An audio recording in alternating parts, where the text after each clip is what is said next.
Peace and blessings, family. It's me, Coach 67 Sports TV. Shout out to the awesome and amazing LDBC, Lionsden Broadcasting Community. Shout out to the Louisiana All-American Sports Network. Last but definitely not least, shout out to the greatest university in the world, the Southern University, home of the mighty Jaguars. Jaguar Nation, this video is not for you. However, it's for Who Dat Nation. In this particular video, I'm going to give my grade for Spencer Rattler's performance this past Sunday against the Tampa Bay Buccaneers. I'm also going to give my prediction for the Broncos versus the Saints tomorrow, Caesars Superdome. So let's get right into it. First and foremost, considering it was Spencer Rattler's first start, I was happy with his performance. He has more upside and potential than Jake Haener, and even more so than Derek Carr, to be truthful.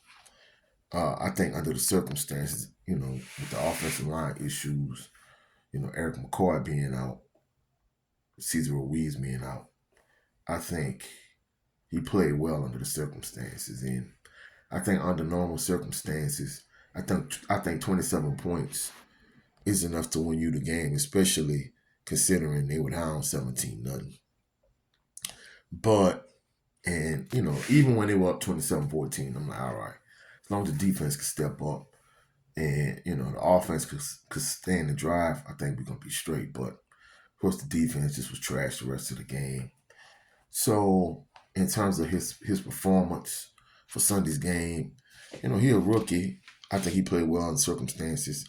I would give his performance either a B- or C+. I'm going to lean more towards C+ than a B-. He struggled at certain points.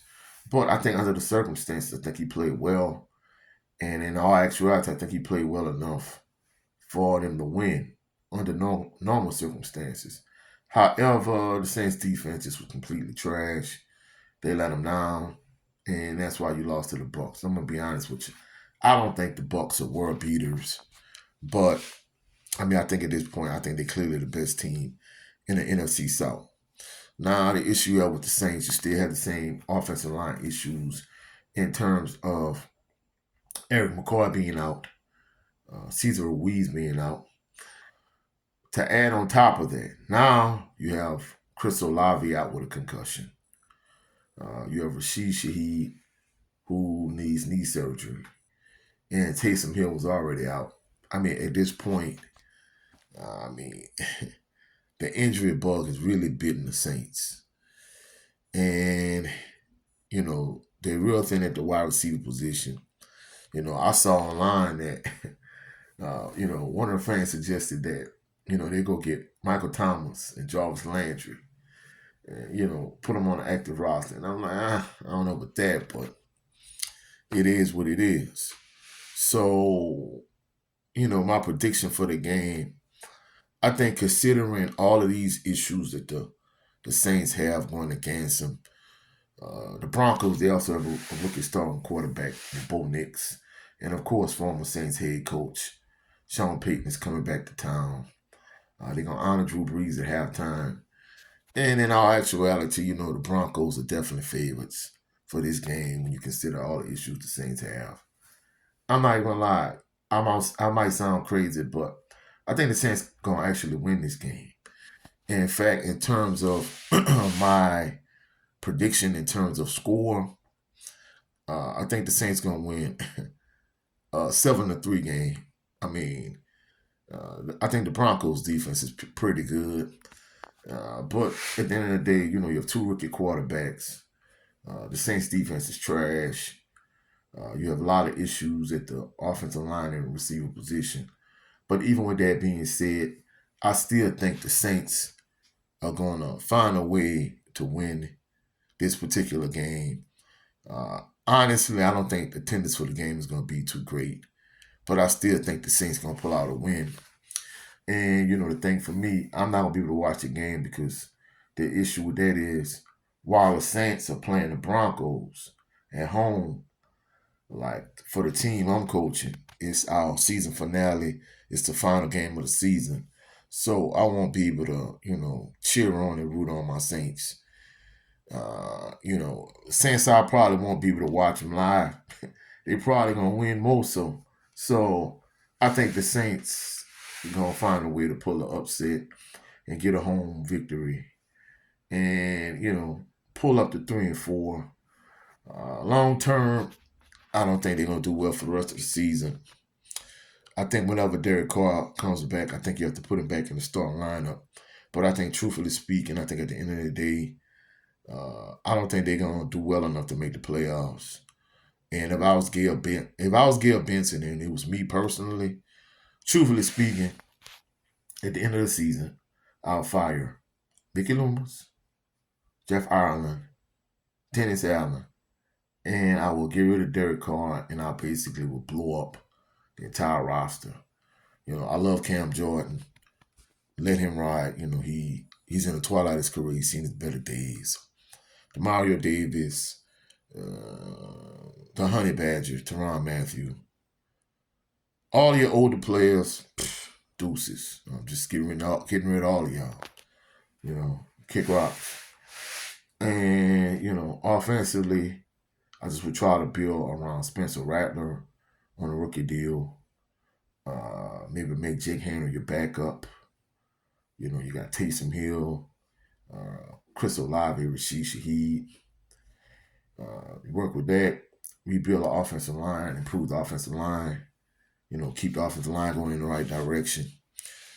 More than likely, Alvin Kamara, he probably going to walk. So, Keandre Miller, I don't think he that guy. I think you might need to get you another running back. And then defensively, you just rebuild. I think Paulson Adebo solid, even though he gets way too many pass interferences. He too handsy. But you play a lot of man-to-man coverage, so that's kind of to be expected. Alontae Taylor. I'm keep it real. You let Lattimore ride. Get rid of him with all those other older players you have on your defense, and keep Kool-Aid McKinstry. So you got Kool-Aid McKinstry, Paulson Adebo, Alontae Taylor. You could build around that secondary. Carl Granderson, he rock solid. I don't know what you would do with Chase Young. You have Brian Brzee. I think you get you another interior defensive lineman. And I think you just, you're in cap hell every year anyway. So I think you just, hit the reset button.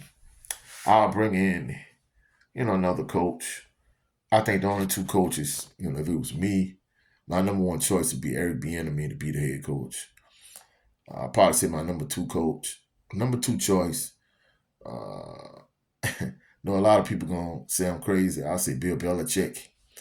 But I think at the end of the day, I think I go with, since you're gonna have a young team, Bill Belichick, he done, he older, he done won Super Bowls with Brady. I don't think he want, rebuild with a young team like the Saints. So I would make Eric Bieniemy my next head coach. And I think you just rock it from there. So, hopefully you found value in this video. You found any value in this video. Like the video, share the video, comment in the comment section, subscribe to the channel. Also click the notification bell so you could be alerted anytime I post any new videos. And go check out my brother, Jared 11 Green, Southern Baller Show. We talk about football. And this past Sunday, we had an excellent episode of the Southern Baller Show. So, go check him out on his channel, support him. Also, go check out my brother, Brent Fox, on his channel. On his channel, it's just me. With his show, it's just me starring Brent Fox. He's a huge Pittsburgh Steelers fan. He talks about football too. He also talks about boxing for my LDBC family members. He has his 20 by 20 series. So go check out Brent Fox. Also, go check out my brother, Supreme Beast Boxing Talk, Cadillac Red. He has 2 channels. Supreme Beast Boxing Talk is his main channel where he talks about boxing. Go check him out. And on his backup channel, Supreme Beast After Hours, him, our other brother, 503 Line, another one of the usual suspects, and myself, we do the show called The Coach's Playbook. So go check out Supreme Beast Boxing Talk, both of his channels. And also go check out my brother, the General, 78 Sports TV on his man channel, 78 Sports TV. But really go check out his backup channel. Go subscribe to his backup channel, LDBC General. I'll catch y'all on the rebound. Y'all have a blessed, phenomenal day. Catch y'all on the rebound. Peace and blessings.